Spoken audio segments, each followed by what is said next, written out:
The door swung open on rusted hinges. Steam rolled out like a living thing thick and white, carrying the scent of something impossible. Lavender. Real lavender soap, the kind that belonged in a world far from here, far from war, far from the jungle, hell these women had crawled out of just 3 weeks before.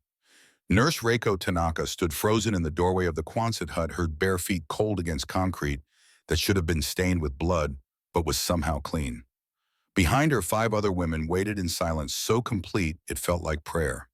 They had all heard the stories. They knew what happened to Japanese women who fell into American hands. The propaganda had been clear, detailed, horrifying. This was supposed to be the moment, the punishment, the humiliation, the proof that everything their commanders had told them about the enemy was true. Instead, there was warmth. There was the hiss of water falling from pipes strung overhead, like the work of some mad plumber who cared more about function than beauty. There was steam rising, curling, softening the harsh angles of corrugated metal walls. And there was the cowboy. He stood just outside the door, tall and lean, wearing a weathered Stetson that looked like it had survived more storms than most men. His uniform was regulation, but the way he wore it was anything but. The hat sat low over sun-weathered skin. His boots were scuffed dusty, the kind of worn leather that spoke of miles walked, work done cattle-tended. He had a piece of straw tucked in the corner of his mouth, and when he looked at Reiko, his eyes were the color of Texas sky, pale blue, and startling against tan features. He tipped his hat, just a slight nod, nothing more. "Ain't much, ma'am," he said, his drawl so slow it might have been a joke. "But it's warm." Then he stepped back, not watching, not leering, just guarding, keeping watch over something fragile he had built with his own hands. Reiko's breath caught in her throat. This was wrong. This was all wrong. The enemy was supposed to strip away dignity, not offer it. They were supposed to mock and degrade, not stand watch, while women bathed in privacy. Everything she had been told about the Americans, everything she had believed with the fierce certainty of youth and training began to crack like ice over water that had started to thaw. This is the story of how that crack became a canyon, how hot water and kindness shattered propaganda built on fear, how a Texas cowboy with a pipe wrench proved that mercy doesn't need permission, it just needs hands willing to work, and how 6 Japanese women prisoners discovered that the most terrifying thing about the enemy wasn't cruelty, it was humanity. Because once you see the devil fix your plumbing, once you watch him tip his hat and turn away to give you privacy you no longer deserve according to everything you've been taught, then you have to ask yourself a question that has no good answer. What if everything was a lie? The truck had rattled through the gates of the prison camp 30 minutes earlier, carrying its cargo of ghosts in tattered uniforms. Reiko had gripped the metal bench with both hands, knuckles white beneath streaks of mud that had long since dried to the color of old blood. Around her, the other women sat hunched in identical poses of exhausted defeat. Not one of them had spoken since Manila. The silence was a choice. Words required hope, and hope had died somewhere between the field hospital outside the city and the hold of the transport ship that brought them here to Guam. Speaking meant acknowledging what they had become.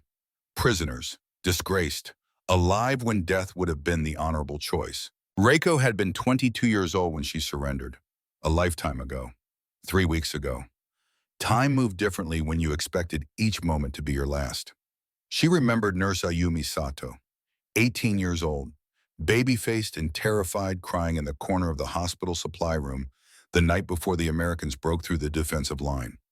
Ayumi had taken a scalpel from the surgical tray. Her hands had been steady. Her eyes had been empty. They found her on the white tile floor the next morning, blood pooling around her in a perfect oval, already cool to the touch. She had chosen the honorable death, the final act of a soldier who would not be taken. Reiko had not made that choice. She told herself it was because someone needed to care for the wounded. Someone had to stay with the patients who couldn't walk, couldn't run, couldn't fight. But in the dark hours between midnight and dawn, she wondered if she was just a coward. If survival was just another word for betrayal. The truck had stopped outside the camp gate with a metallic screech of brakes. The women had waited for the shouting to begin. The rough hands, the bayonets, the proof that everything they feared was true. Instead, an American soldier had simply gestured toward the gate, not yelling, not pointing a rifle, just a tired wave of his hand like he was directing traffic on a Sunday afternoon. Behind the fence, the camp looked almost boring. Wooden barracks with washing hanging on lines. A water tower casting a long shadow in the late afternoon sun. Guard towers, yes, but no one pointing guns down at them. Just men leaning against railings smoking, looking as bored as the men who ran the fish markets back in Osaka. And then Reiko had smelled it. Bacon. Rich, fatty, impossibly American bacon frying somewhere in the mess hall. The scent hit her like a physical blow. So out of place, so wrong that for a moment she wondered if she had died after all, and this was some strange purgatory designed specifically to torment her. They were processed through intake, like livestock but gentle livestock. Names recorded, forms filled out, blankets distributed, a cup of water offered not thrown. The guards barely looked at them. One of them, older and balding, had nodded toward a bench and said something in English she didn't understand. When she didn't move, he had simply gestured again and walked away. That night, lying on a cot softer than anything she had slept on in months, Reiko had stared at the ceiling rafters and tried to make sense of the day. Nothing had happened. No torture, no degradation, just bureaucratic processing and a surprisingly edible meal of rice and something that might have been chicken. The confusion was worse than fear. Fear she understood. Fear had rules.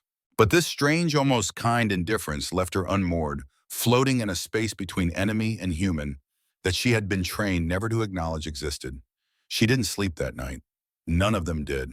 They lay in the darkness, listening to each other breathe, each woman alone, with the terrible question that propaganda had tried so hard to prevent them from asking. What if surrender wasn't the end?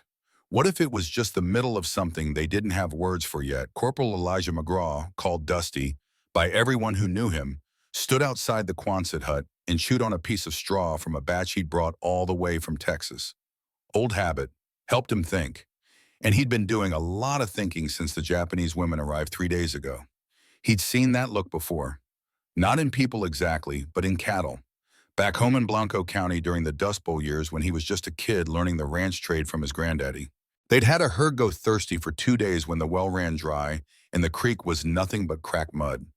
When they finally got water flowing again, the cattle hadn't rushed for it. They'd stood there staring at the trough like they'd forgotten what water was supposed to do. That was the look these women wore. Not pain, not even fear exactly. Just a kind of hollow confusion that came from having your understanding of the world shattered so completely that you couldn't remember how things were supposed to work. Dusty understood thirst. Growing up in Texas hill country during the worst drought anyone could remember, had taught him that water was more sacred than gold, more valuable than oil, more necessary than almost anything else a person could name. His granddaddy used to say that you could tell a man's character by how he treated things that needed water. Cattle crops, people passing through needing a drink. Didn't matter if you liked them. Didn't matter if they were your enemy. You saw something thirsty, you gave it water.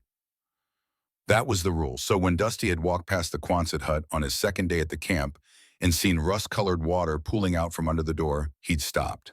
When he'd gone inside and found the plumbing system burst and leaking, flooding the concrete floor with standing water that stank of metal and neglect, he'd made a decision. He wasn't an engineer. The Army had wanted engineers, clerks, radio men, people with specialized skills that mattered in modern warfare. Dusty was none of those things. He was just a ranch hand who'd gotten drafted because he had 2 working legs and a pulse. They'd given him the rank of corporal, mostly because he'd managed not to shoot himself during basic training. But what he did know better than almost anyone else in this camp was how to keep water flowing. The camp command had marked the hut as non-essential. No one wanted to go near it after the pipes burst. They said they'd wait for engineers, but engineers were busy with tanks and fuel depots and actual important things. Fixing plumbing for female prisoners didn't make any list that mattered. So the hut sat, humid, moldy, its broken pipes gurgling like dying animals. Nobody cared. Nobody except Dusty. He didn't ask permission. That was important. If he'd asked, they would have said no. They would have cited regulations about prisoner facilities and proper channels and requisition forms. So he just didn't ask. He walked to the scrap yard behind the motor pool one morning, with a mug of coffee in his hand and started looking. He found copper tubing from a wrecked bomber, pipe joints from a damaged water heater, canvas tarps that were too torn for truck covers, but perfect for privacy dividers, wire and clamps and washers and bolts, all the small pieces that added up to something functional if you knew how to put them together. Dusty knew how. He'd been fixing broken systems his whole life. Ranch plumbing wasn't so different from military plumbing when you got down to it. Water wanted to flow. Your job was just to give it a path and make sure it didn't leak along the way. He worked in the early mornings and late afternoons times when officers were busy with other things and wouldn't notice one corporal spending too much time in an unused hut. He spliced the copper tubing with a hacksaw borrowed from the motor pool sergeant, bent the joints by hand when he couldn't find the right angle pieces, bolted the nozzles into the ceiling frame using hardware scavenged from 3 different sources. The hardest part was the hot water. The camp's system was designed to supply the American barracks, not expand to additional buildings. But Dusty found a bypass valve near one of the storage tanks. With some careful welding and a prayer that the pressure would hold, he managed to tap into the line. When he turned it on for the first time alone in the hut with his tools spread around him and heard the hiss of water hitting concrete and saw the steam start to rise, he'd felt something in his chest loosen. A satisfaction that had nothing to do with orders or duty or military necessity. He'd fixed something broken, made something work that wasn't working, given water to something that needed it. That was enough. He strung the canvas dividers that afternoon, hammered hooks into the walls for towels, found a wire basket in the mess hall trash, and cleaned it up to hold soap. The quartermaster had extra bars, the good kind with lavender, that made everything smell less like an army camp and more like civilization. None of it looked pretty. The pipes were exposed. The canvas was patched. The concrete floor had stains that wouldn't come out no matter how much scrubbing he did. But it worked. The water was hot. The steam was thick. The space was private. When Major Richard Henderson walked past 3 days later and asked what Dusty was doing in the women's quadrant, Dusty had tipped his hat and said he was fixing plumbing. The major had frowned but moved on. There were bigger things to worry about than one corporal with a wrench. Dusty should have known that wouldn't last. Major Richard Henderson was 45 years old, and every one of those years had been spent in military service. His father had been Army. His grandfather had been Army. The idea of military discipline was woven into his bones the way faith was woven into a priest's. He believed in rules. He believed in orders. He believed in the chain of command and proper procedure and doing things by the book because the book was written in blood by men who had learned hard lessons. So when Sergeant Bill Kowalski came to his office on the 4th day and reported that Corporal McGraw had been making unauthorized modifications to a non-essential structure, spending time in the women's quadrant without proper documentation, and distributing government supplies without requisition forms, Henderson felt that familiar tightness in his jaw that meant someone was about to have a very bad day. He summoned McGraw to his office that afternoon. The corporal arrived still wearing his dusty Stetson, which he didn't remove until Henderson stared at him for a full 5 seconds. Even then, the gesture looked more like a polite tip than proper military deference. "McGraw," Henderson said, keeping his voice level, "what the hell are you doing in the women's quadrant?" "Fixing plumbing, sir. Pipes were busted." "You don't have authorization for that hut?" "Didn't figure water needed authorization, sir." Henderson leaned forward. "These prisoners are under military custody. Every interaction requires documentation. Every supply allocation goes through command. You understand that it's just soap and hot water, Major. It's preferential treatment. You give them comforts, they'll think we're weak. The Geneva Convention says humane treatment, McGraw, not luxury." Dusty was quiet for a long moment. Then he said, his voice soft but steady, "Sir, if hot water's a luxury, then we're all already living like kings." Henderson felt his jaw tighten another notch. The problem with McGraw wasn't insubordination exactly. The man wasn't being disrespectful. He was just completely oblivious to why his actions were a problem. He genuinely didn't see the difference between fixing pipes for American troops and fixing pipes for enemy prisoners. "Don't make me write you up, Corporal." McGraw put his hat back on. "Wouldn't want that, sir." But Henderson saw it in the man's eyes. Dusty would keep doing what he was doing, not out of defiance. Just because he thought it was right, and in his world right and wrong were pretty simple concepts.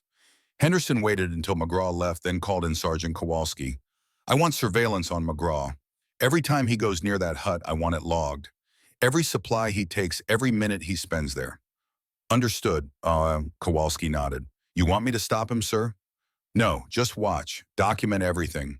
If he crosses a line, I want proof. Because Henderson had learned long ago that you didn't discipline a man until you had ironclad evidence. The Army ran on paperwork. If McGraw was going to hang himself, Henderson would make sure there was a proper rope. On the 7th day after their arrival, Reiko Tanaka and 5 other women were escorted to the Quonset hut.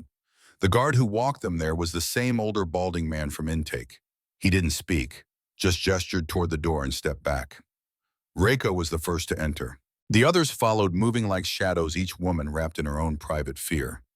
The steam hit her immediately, thick and warm, carrying that impossible lavender scent. The concrete beneath her bare feet was smooth, cool, but not cold. She looked up and saw the pipes strung across the ceiling like some kind of mad industrial spider web. Metal nozzles pointed downward. Water fell in thick streams, hissing where it hit the floor and drained through grates someone had installed. To the left, canvas dividers created private spaces. Towels hung on hooks. The wire basket held white bars of soap, each one stamped with tiny letters she couldn't read. And outside the door, visible through the gap in the frame, stood the cowboy, his back to them, his hat low, his stance relaxed but present, guarding, not watching, guarding. Reiko felt something in her chest stutter. This wasn't protocol. This wasn't procedure. This was something else entirely, something personal. Someone had built this. Someone had cared enough to take broken pipes and scavenged metal and create a space where women who had lost everything might feel for just a few minutes like human beings again. The other women didn't move. They stood in a cluster near the door, hands clutching the rough cotton garments they'd been given, eyes wide with confusion and lingering terror. Haruko Ito, the oldest at 32, spoke first. Her voice was barely a whisper. Is this a trick? No one answered. No one knew. Reiko made the decision for all of them.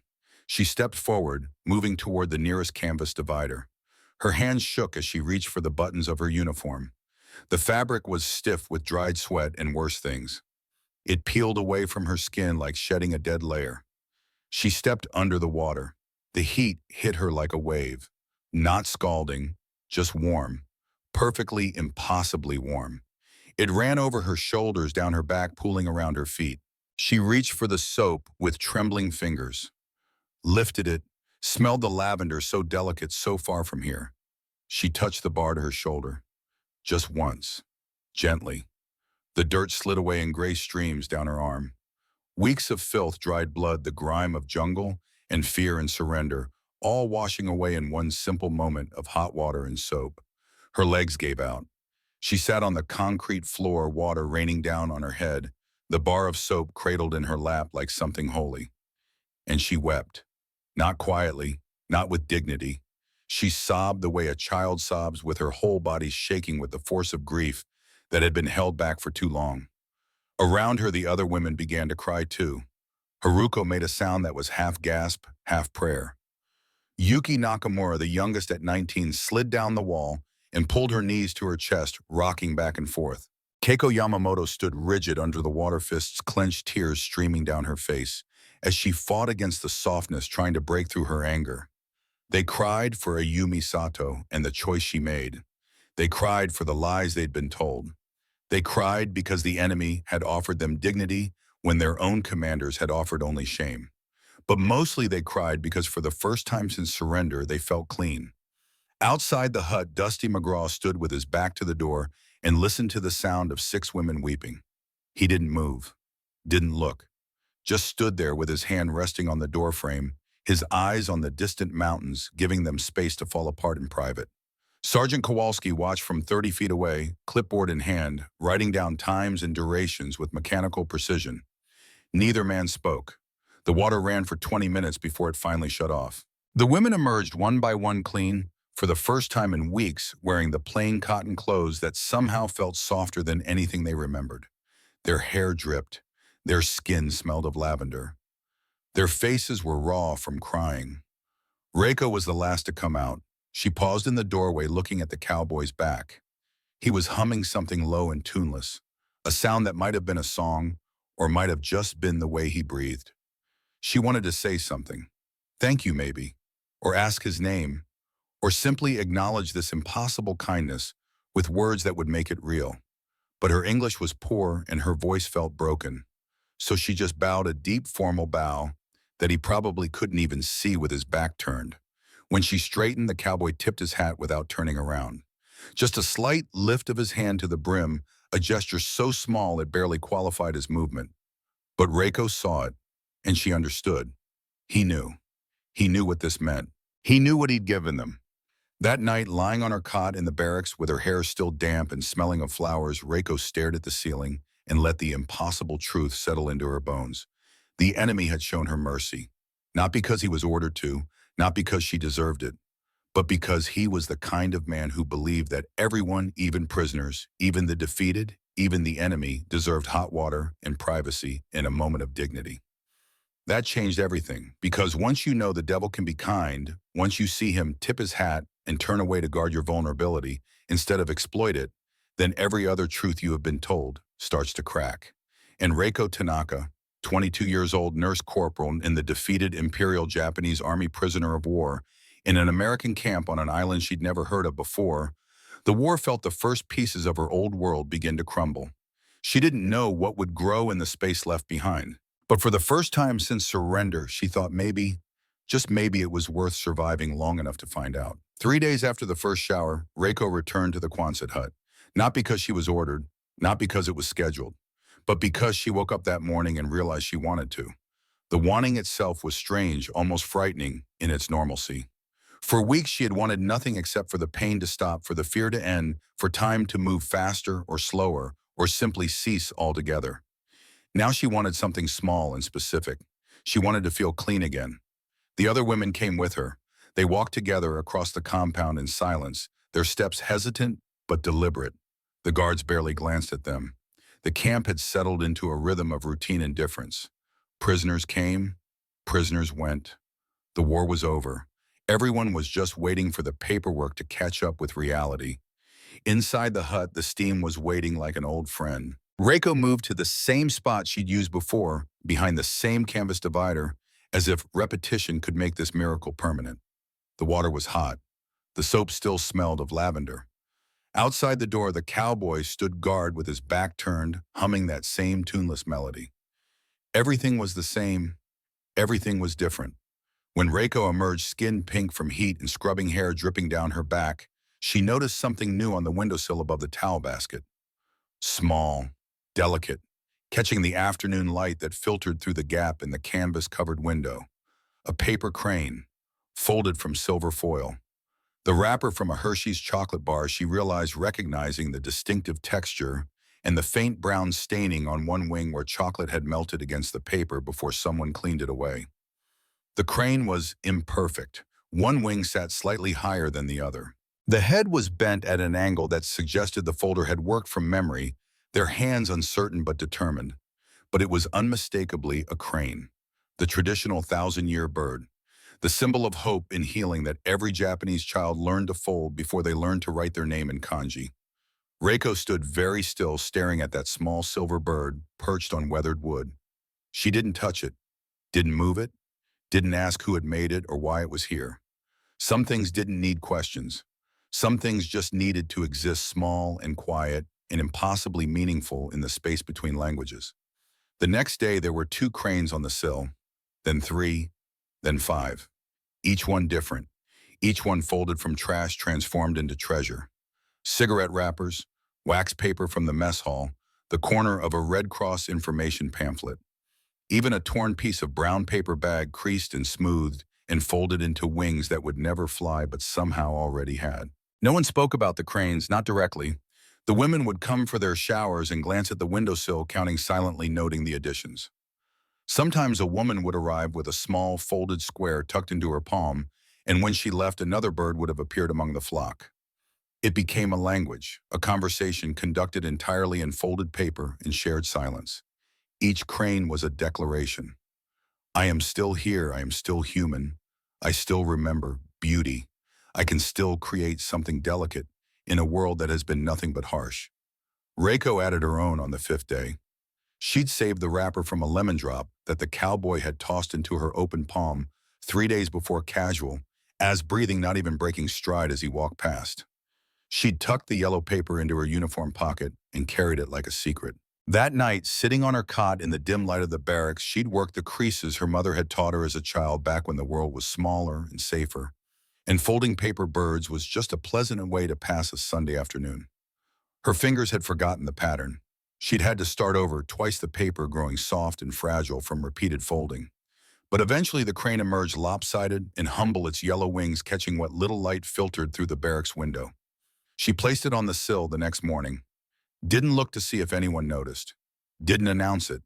Just set it among the others and moved toward the shower, feeling something in her chest loosen slightly, like a knot that had been pulled too tight for too long, finally beginning to unwind. The cowboy saw the cranes. Of course he did. Dusty McGraw missed very little, a skill learned from years of watching cattle and weather, and the 100 small signs that told you when something was about to go wrong on a ranch. But he didn't comment, didn't touch them, didn't ask questions. He understood ritual when he saw it, even if he didn't understand the specific meaning. Back home, his grandmother had kept a collection of things on her kitchen windowsill. Smooth stones from the creek, a blue jay feather, a piece of quartz that caught the morning sun just right. When Dusty had asked her once why she kept them, she'd said, "Because pretty things remind you that not everything in the world is hard." The paper birds were like that, he figured. Pretty things in a hard place. Reminders that the women who made them were still capable of creating beauty even here, even now, even with nothing but trash and memory. So he left them alone. Just made sure no one else disturbed them either. When a young private came through to inspect the facility one afternoon and reached toward the windowsill, Dusty had simply stepped into his path and said, "Wouldn't touch those if I were you." The kid had looked at the collection of paper cranes and the weathered corporal blocking his way and decided he had better things to do. The cranes accumulated. 12, 15, 20. A small flock of hope roosting on a wooden sill in a corrugated metal hut on an island in the Pacific where just months before men had killed each other over yards of jungle and coral. And then on a Tuesday morning that started out like any other, everything changed. Dusty approached Reiko outside the mess hall. She was walking with Haruko and Yuki, the three women moving in that careful synchronization that prisoners develop, never too close to the guards, never too far from each other. When Dusty appeared beside them, all three women tensed, old fears sparking in their eyes despite weeks of gentle treatment. He held out a folded sheet of lined paper and a pencil. The pencil was dull at the tip, well used, the kind of basic tool that existed in every military office, and was never quite good enough for the job. "You can write home if you want," Dusty said, speaking slowly, knowing his English was probably too fast and too accented for them to follow easily. "Mail service is running again. Letters get through now." He placed the paper and pencil in Reiko's hand and walked away before she could respond, even if she'd known what to say. Reiko stood holding the paper like it might burn her. Haruko and Yuki stared at it too, all three women suddenly frozen in the middle of the compound, while other prisoners and guards flowed around them like water around stones. Home. The word was a wound that hadn't quite healed. Reiko hadn't thought about home in weeks, couldn't let herself think about it, because thinking meant feeling and feeling meant breaking, and she'd already broken once in the shower and wasn't sure she could survive breaking again. But now the cowboy had handed her paper and a pencil and the implicit permission to reach across the ocean towards something she'd thought was lost forever.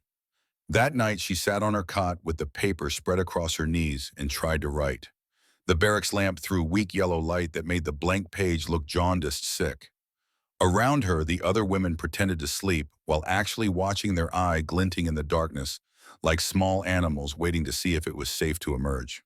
Reiko's hand hovered over the paper. The first stroke of the pencil felt like betrayal. But whose betrayal? Her country's, her family's, her own. She wrote, "Mother, I am alive." The pencil stopped. Her breath caught. The lie tasted strange, not because it was false, but because it was incomplete. Alive was not the same as free. Alive was not the same as unbroken. Alive was just the technical state of breathing and existing and occupying space. She tried again. "The Americans treat us humanely." The word felt too big, too foreign, like trying to fit an American concept into Japanese sentence structure. It didn't translate cleanly. Humane. What did that even mean? That they weren't beaten, that they had food and water, that a cowboy with a wrench had built them a shower because he thought it was the right thing to do. She scratched out the sentence, rewrote it. We are fed, we work, we are allowed to bathe. Still wrong, still incomplete. The words on the page looked like lies because they failed to capture the truth, which was too complicated and too dangerous to write down. How could she explain that the enemy had offered her dignity, that surrender had not led to the horrors promised by propaganda, that the man she'd been taught to fear had instead shown her a kindness so profound it had shattered everything she thought she knew about the world? She couldn't. There were no words, not in Japanese, not in English, not in any language that existed, so she wrote what she could. There is a man who built a shower for us. He wears a hat like a storybook character. He does not look at us. I do not understand him. When she finished, her hands were shaking. She folded the letter carefully, smoothing the creases with her palms like she'd smoothed the wings of the paper crane. She knew it would probably never reach Japan. Maybe it would be censored black lines drawn through the parts that revealed too much. Maybe it would be burned. Maybe it would sit in some mailroom until the ink faded and the paper yellowed, and everyone who cared was dead. But that wasn't the point anymore. The letter wasn't for her mother, it was for Reiko herself. A confession pressed into graphite and paper. A small rebellion against the silence that war had forced upon her. For the first time since her capture, she felt the weight inside her shift. Not disappear, just shift. Like a boulder rolling slightly in its bed, creating just enough space for something new to take root in the crack. Around her, other women pulled out their own paper. Yuki drew pictures instead of writing her crude sketches, capturing the curve of the Quonset hut, the lines of the pipes, the faces of the women she'd come to know.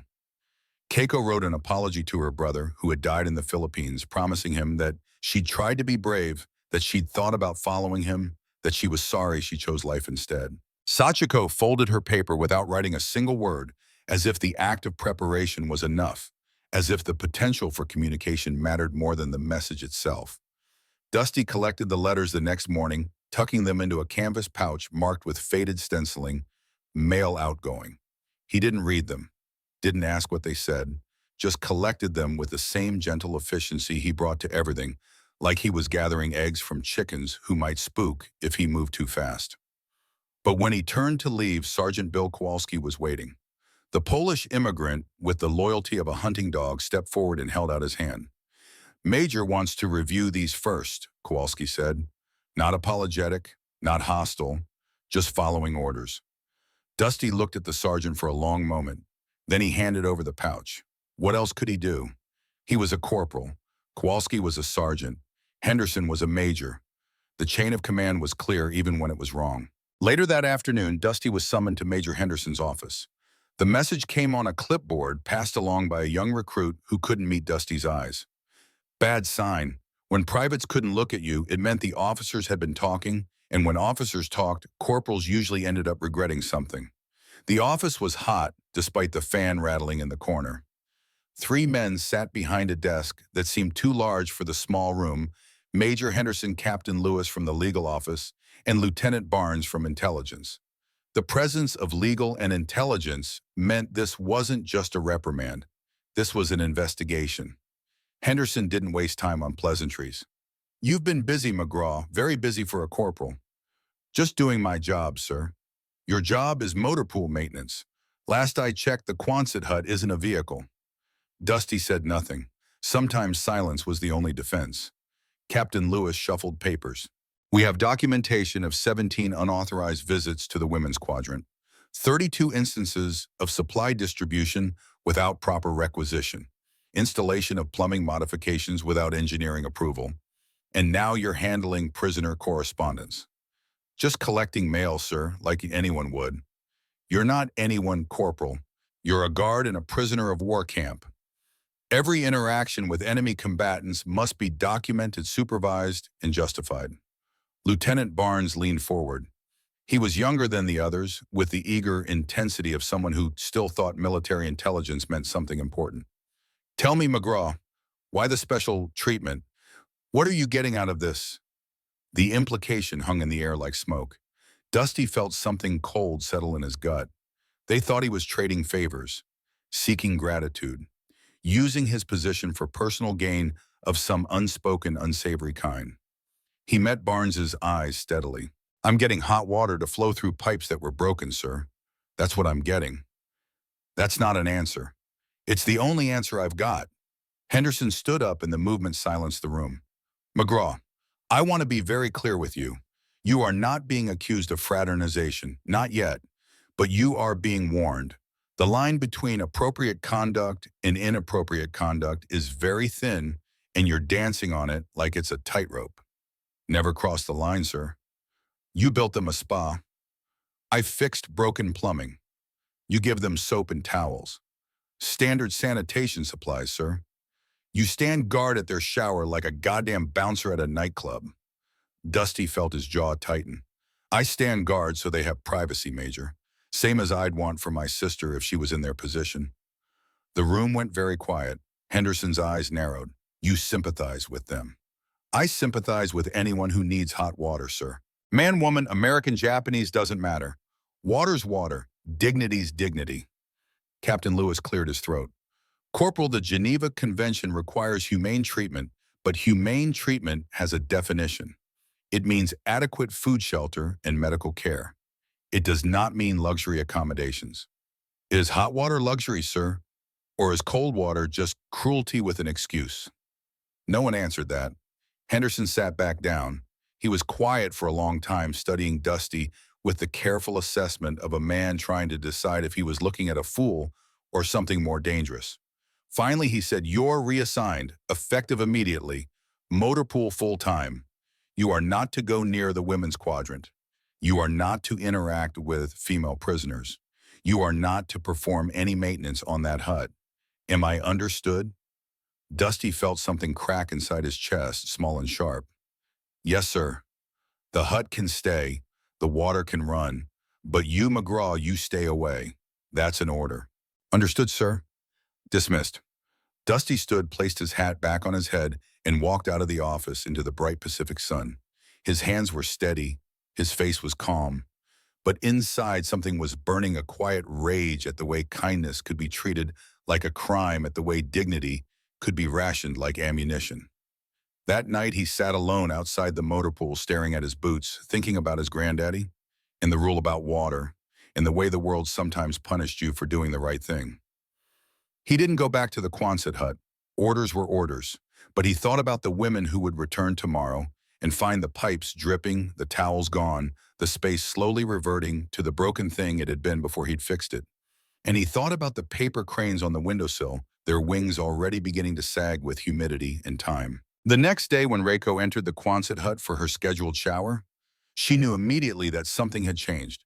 The air felt different, heavier. The steam was thinner, the water pressure weaker.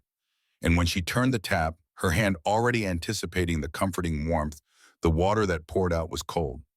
Not cool, not lukewarm, cold, sharp enough to make her gasp, biting enough to make her pull her hand back instinctively. She stood there staring at the water, trying to understand. The pipes were still intact. The steam was still rising, though less than before. The soap was still in the basket, though fewer bars than last week. Everything was still there. Everything was diminished. Behind her, Yuki stepped forward and tested the water too. She made a small sound, not quite a cry, just a sharp intake of breath that spoke of disappointment, so profound it bordered on grief. Haruko came next. She put her whole hand under the stream and held it there stubborn, as if willpower could make the temperature rise. After 10 seconds, she pulled her hand back, flexing fingers that had gone white with cold. He's gone, Haruko said quietly in Japanese. The cowboy. They made him leave. How she knew, Reiko couldn't say, but it felt true. The hut had lost something essential. The warmth wasn't just temperature, it was presence, care. The knowledge that someone had built this place for them and maintained it for them and guarded it for them because he believed they deserved such things. Now that someone was gone and what remained was just structure, just pipes and water and canvas functional, but no longer kind. Reiko bathed anyway. They all did. The cold water was still cleaner than what they'd had in the jungle, but the experience had transformed from blessing to endurance. She scrubbed herself quickly, efficiently, trying not to feel the goosebumps rising on her skin, the way her teeth wanted to chatter, the way her body recoiled from each splash of icy water. When she emerged shivering in her thin cotton dress, she looked toward the windowsill. The cranes were still there, 23 of them now, but one on the far left had started to collapse, one wing drooping under the weight of moisture, the careful creases softening into formless curves. No one mentioned the cold water. No one asked what happened to the cowboy. They already knew. Kindness without permission was still rebellion, and rebellions got punished. The fact that the punishment was quiet, bureaucratic, almost invisible, didn't make it any less real. Some of the women stopped coming to the hut altogether after that. Haruko went back to washing at the outdoor basin with rainwater and rough cloth, the way they'd done before the shower existed. Others came out of habit, out of routine, but without hope. The ritual had lost its magic. But Reiko kept coming, and one day she found a new crane on the sill, bright and fresh, folded from the corner of a Red Cross flyer, its Red Cross symbol visible on one white wing like a wound. She didn't know who made it, didn't need to know. The message was clear. We are still here. We are still folding. We are still creating small beauties in hard places, not because anyone asked us to, not because anyone is watching, but because we refuse to let the cold water wash away what the warm water taught us. That kindness once given cannot be fully taken back. That dignity once experienced leaves a permanent mark. That mercy, even bureaucratically revoked, continues to exist in memory and intention, in the small rebellions of women who fold paper birds and place them on windowsills where soldiers used to stand guard. The cold water reminded them of what they'd lost. But in remembering, they kept it alive. And in keeping it alive, they discovered something that propaganda had tried very hard to hide from them. That the opposite of enemy wasn't friend. It was human. And once you'd seen the enemy as human, once you'd experienced their capacity for kindness, you could never fully go back to seeing them as devils. The world had changed in that Quonset hut. Not the big world of politics and treaties and surrender documents. The small world. The personal world. The world where a woman could stand under cold water and remember warmth, and in that remembering, find strength to continue. Reiko stood in the hut that evening, the last woman to leave, and placed a new crane on the windowsill. Yellow paper from the lemon drop wrapper carefully folded despite her cold, stiffened fingers. She set it among the others, this small flock of hope and memory, and whispered 3 words in English she'd been practicing. Thank you, cowboy. The words hung in the empty air, unheard by anyone except the paper birds. But that was enough. Sometimes witness didn't require presence. Sometimes gratitude didn't need an audience. Sometimes mercy was just a shower built in secret. And sometimes remembering that mercy was the most powerful act of all. 50 miles from the Quonset hut, where paper cranes perched on a windowsill and cold water fell from pipes that once ran hot, Lieutenant Frederick Barnes sat in a cramped intelligence office reading letters that had been written in broken English and even more broken hope. Most of the correspondence from Japanese prisoners was routine. Assurances of survival, vague descriptions of adequate treatment, apologies for the shame of capture, nothing that warranted more than a cursory glance and a censor's stamp before being filed away in boxes that would eventually be shipped to storage facilities and forgotten by everyone except the families waiting for word. But one letter made Barnes pause, not because of what it said exactly, but because of what it implied. There is a man who built a shower for us. He wears a hat like a storybook character. He does not look at us. I do not understand him. Barnes read the sentence 3 times. Then he pulled the file on the camp's recent activities. Sergeant Kowalski's surveillance logs. Major Henderson's disciplinary notes. Maintenance records showing unauthorized plumbing repair in a non-essential structure. The pieces assembled themselves into a picture that was both mundane and extraordinary. A corporal with no engineering training had built a functional shower system for enemy prisoners. He'd done it without orders, without permission, without any apparent motive, except the belief that people deserved hot water. And according to this letter written by a woman who had every reason to hate Americans, who had been taught since childhood that surrender meant degradation and death, that simple act of unauthorized kindness had produced something unexpected. Confusion, gratitude, a fundamental questioning of everything she'd been told about the enemy. Barnes leaned back in his chair, the letter still in his hand, and thought about the larger war that nobody was talking about yet. The peace, the occupation, the reconstruction of a shattered Japan, and the integration of millions of former enemy soldiers and civilians back into a society that would need to learn how to live alongside the conquerors. What if kindness was a weapon? What if the smallest acts of human decency could accomplish what propaganda and force never could? What if a cowboy with a pipe wrench had accidentally discovered a strategy that the entire Allied command structure was still trying to figure out? Barnes began to write, not a routine report, but something that might actually matter. A classified memo to Allied Psychological Operations Command, outlining what he had observed. Corporal McGraw's unauthorized acts of basic human dignity had produced measurable behavioral changes in Japanese prisoners. Reduced hostility, increased cooperation, a willingness to engage with captors as people rather than devils. He recommended further study. He suggested that post-war reconciliation might be built not on grand gestures and political treaties, but on thousands of small moments where individual soldiers chose kindness over cruelty, dignity over degradation. The memo was forwarded up the chain. It landed on desks in Guam, then Hawaii, then eventually a basement office in the Pentagon, where a tired major added it to a growing file labeled Post-Hostility Integration Strategies. What Dusty McGraw never knew, what he would never know even decades later, was that his unapproved shower had become a footnote in military history, a case study in how to win the peace after winning the war, proof that sometimes the most strategic thing a soldier could do was simply treat the enemy like a human being. But history was for later. For now, there was only September 1945 and the list posted outside the mess tent that would change everything again. The paper was typewritten, pinned beneath a rusted horseshoe nail that someone had hammered into the wooden post months or years before. Names in alphabetical order, each one representing a woman who had survived capture and would now survive release. Tanaka Reiko, serial number 4782, scheduled for repatriation October 2nd, 1945. Reiko stared at her name for a long time. The other women gathered around searching for their own names, murmuring in Japanese as they found themselves listed among the soon-to-be free. Freedom. The word should have brought joy. Instead, it brought only more confusion. What was she being freed into? Japan was defeated. The cities were burned. The emperor had surrendered in a radio broadcast that many Japanese still refused to believe was real. She would be going home to a country that no longer existed in the form she remembered, to a family who might not want a daughter who had chosen survival over honor, to a society that would see her imprisonment as a permanent stain. And she would be leaving behind the only place where, paradoxically, she had felt something close to human in months. Not because the camp was kind, but because one man in it had been. She had 2 days. On the morning of October 1st, Reiko woke before dawn and made a decision.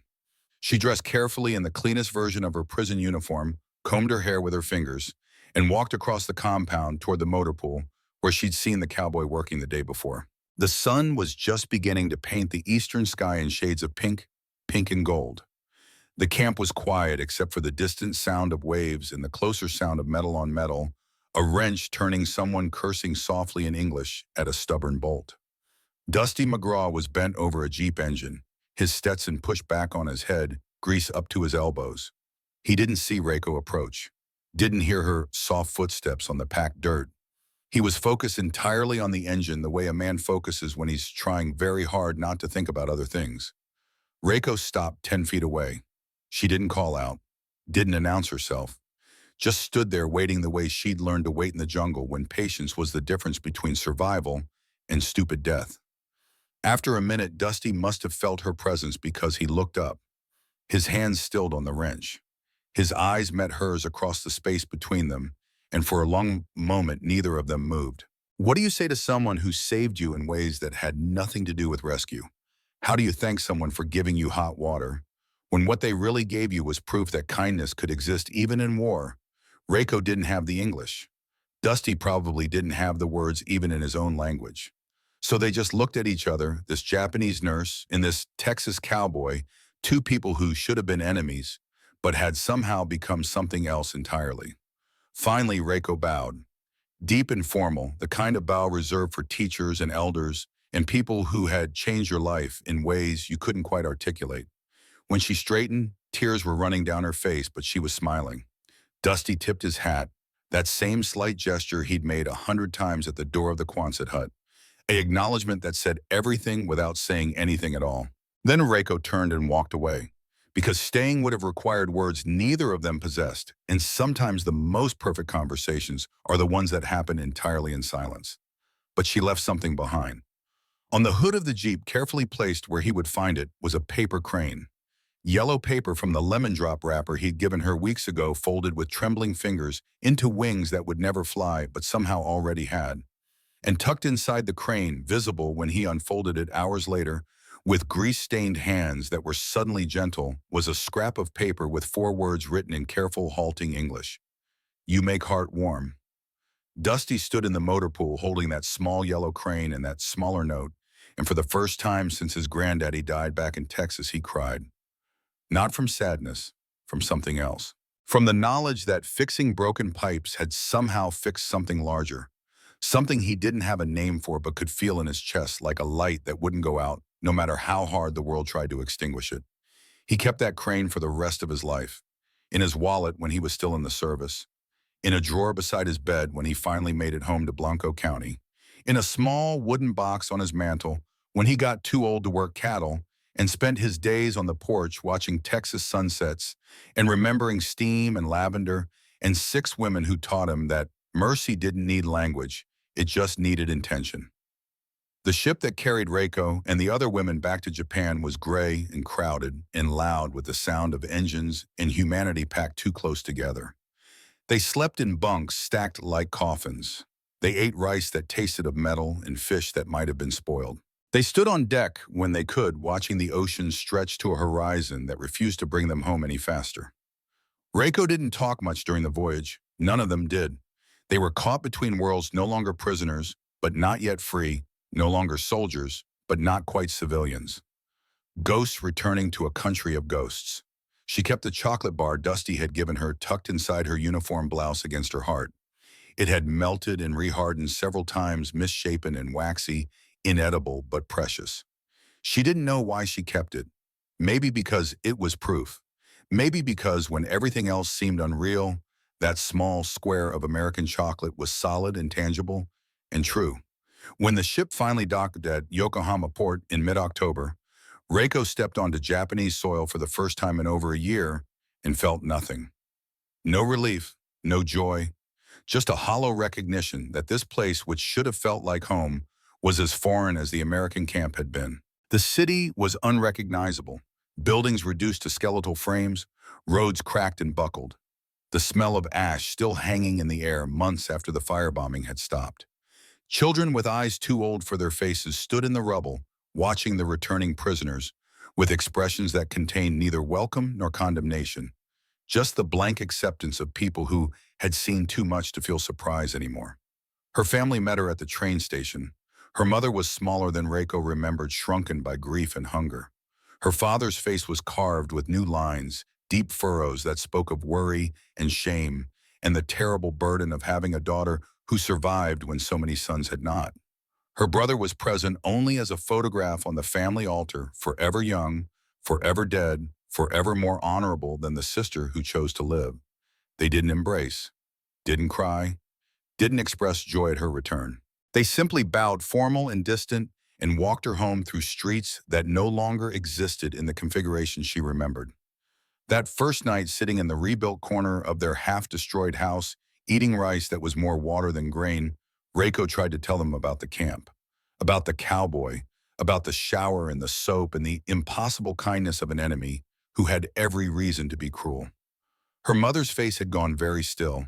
Her father had looked away. And Reiko had understood with a clarity that hurt worse than any physical pain that she could never tell them the truth. Because the truth was unbearable.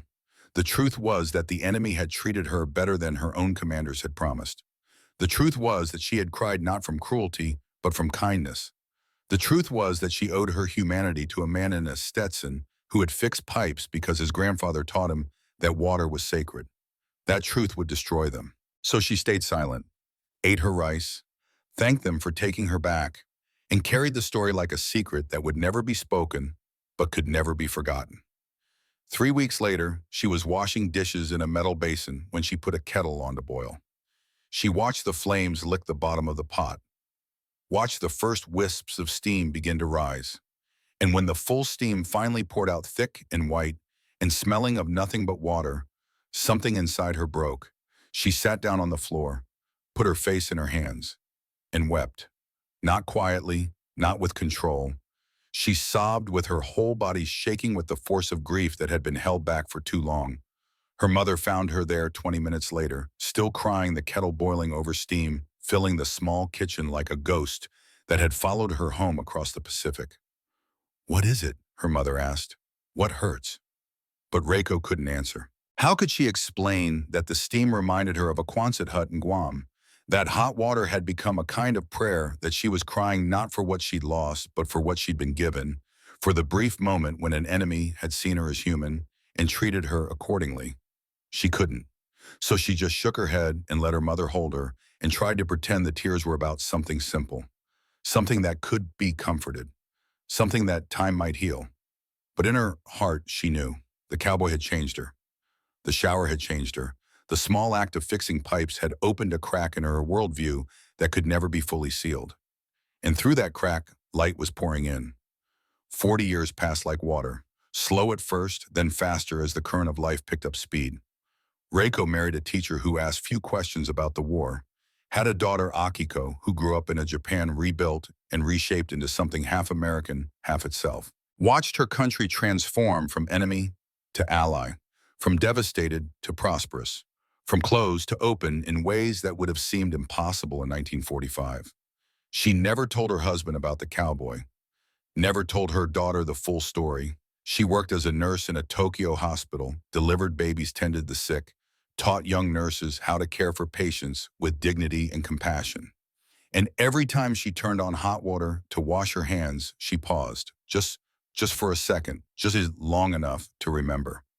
In 1985, when Reiko was 62 years old and long retired, an envelope arrived from the United States, postmarked Blanco County, Texas. The handwriting on the address was shaky, but determined the script of someone who didn't write letters often, but was trying very hard to get this one right. Reiko held the envelope for a long time before opening it. Her hands trembled. Akiko, visiting with her own daughter, asked if everything was all right. Reiko didn't answer, just carefully tore the envelope open and pulled out two things. A photograph, faded, color bleached by sun and time. It showed an old man standing beside a horse in front of a weathered barn. He wore a Stetson pushed back to reveal a face lined with age but still recognizable. Those same pale blue eyes, that same quiet strength, and a letter. Handwritten on lined paper, the words careful and deliberate. "Dear Miss Tanaka," it began. "I don't know if this letter will find you. I don't even know if you're still alive. But I've been carrying your little yellow bird for 40 years, and I figured it was time to send it home. I kept it all this time because it reminded me that fixing a busted pipe turned out to matter more than I thought. I never knew your name back then, just called you the nurse with the kind eyes. I want you to know that building that shower wasn't about politics or orders or any of the big reasons people do things in war. It was just about doing right by folks who'd been through hell and deserve better. My granddaddy always said you can tell a man's character by how he treats things that need water. I hope I made him proud. I hope you found peace. I hope you're well. Yours truly, Elijah Dusty McGraw." Tucked into the letter was the yellow crane, still folded after 40 years. The paper soft and fragile, the creases permanent, one wing slightly torn, but carefully mended with tape. Reiko sat at her kitchen table and cried. Akiko rushed over, alarmed, asking what was wrong, what had happened, was she hurt? But Reiko was smiling through the tears, clutching the letter and the crane like they were more precious than gold. "The cowboy remembered," she said in Japanese. "After 40 years, he remembered." Akiko didn't understand. How could she? The story had never been told, but she sat with her mother and waited, and eventually, haltingly, with many pauses and tears, Reiko told her daughter about Guam, about the Quonset hut, about cold water that became hot, about paper cranes and lavender soap and a man in a Stetson who proved that mercy didn't need orders, it just needed hands willing to work. That night, Reiko wrote back. Her English was better now, improved by years of reading medical journals and watching American television with her granddaughter. She wrote carefully, choosing each word like she was building something important. Dear Mr. McGraw, I am Reiko Tanaka. I was 22 when you fixed the pipes. I am 62 now. You gave me more than hot water. You gave me proof that kindness survives war. I have told my daughter and granddaughter about you. They do not understand how the enemy could be kind. But I tell them sometimes the bravest act is not to fight. It is to care. Thank you for the crane, but you should keep it. It belongs to the man who taught me that mercy doesn't need orders. With gratitude, Reiko Tanaka. She mailed the letter the next day. And for the next 7 years, until Elijah Dusty McGraw died in 1992, at the age of 76, they wrote to each other. Not often, maybe 4 or 5 letters a year, short notes about weather and grandchildren, and the strange way time moved faster the older you got. They never talked about the war directly, never rehashed battles or politics or the big sweeping events that historians would spend decades analyzing. They talked about small things. A good crop of tomatoes. A granddaughter learning to ride horses. The way steam from a tea kettle could make you stop and remember. When Dusty died, his daughter found Reiko's address in his desk drawer and sent a brief note. My father wanted you to know that your letters meant more to him than any medal. He kept them in a box with your crane and a photo from the camp. He called you his reminder that fixing pipes could change the world. Reiko was 73 when she received that letter. She sat in her garden in Tokyo, surrounded by plants she'd spent decades tending, and understood finally what the cowboy had given her all those years ago. Not just hot water, not just dignity, but proof. Proof that in the middle of humanity's worst impulses, individual humans could still choose kindness. That even when systems demanded cruelty, people could rebel through small acts of decency. That the opposite of enemy wasn't friend, it was simply human. And remembering that was the most radical act of all. When Reiko Tanaka died in 2003 at the age of 80, her granddaughter Hana found a small wooden box among her belongings. Inside was a faded photograph of a Quonset hut, a collection of letters tied with string, a bar of soap dried and cracked but still faintly fragrant, and a yellow paper crane wing spread forever frozen in flight. On the bottom of the box, written in both English and Japanese, was an inscription. The man who made the water warm. The man who made the heart warm. Never forget that kindness is the bravest battle. Hana kept the box, and years later, when she had children of her own, she told them the story of their great-grandmother and a cowboy in Texas who proved that even in war, even between enemies, even when every rule said otherwise, a person could choose to see another person's humanity and act accordingly. The story spread, slowly, quietly, passed down through generations like a whisper that refused to die.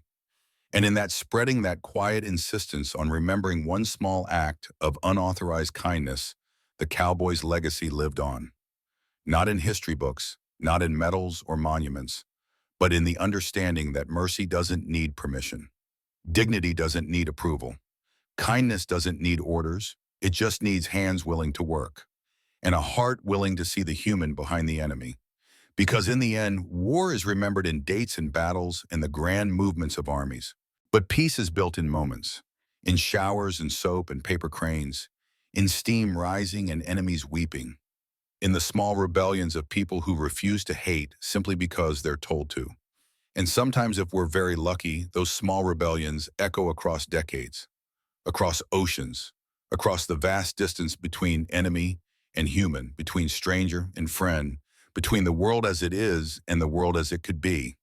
All because one cowboy in Texas believed that everyone, even prisoners, even the defeated, even the enemy, deserved hot water. And because 6 women in a Quonset hut learned that the most terrifying discovery in war isn't cruelty, it's kindness. Because cruelty you can hate, but kindness you have to remember. And in remembering you have to change. The steam has long since dissipated. The pipes have rusted. The Quonset hut has been dismantled, recycled, transformed into something else entirely. But the story remains, carried in yellow cranes and letters, and the memories of people who understand that history isn't just what happens. It's also what we choose to remember, what we choose to pass down, what we choose to believe about what's possible when one person decides that mercy doesn't need permission. It just needs courage, and a pipe wrench, and the willingness to stand guard at a door, giving strangers the dignity of privacy, asking for nothing in return, except the knowledge that water is flowing, warmth is rising, and somewhere in the steam, humanity is being restored one small act at a time. That is the story of the cowboy in the steam. That is the story of how hot water changed the world. That is the story of why kindness, even 40 years later, even across oceans and languages, and all the reasons we're taught to hate, still matters more than any weapon ever could.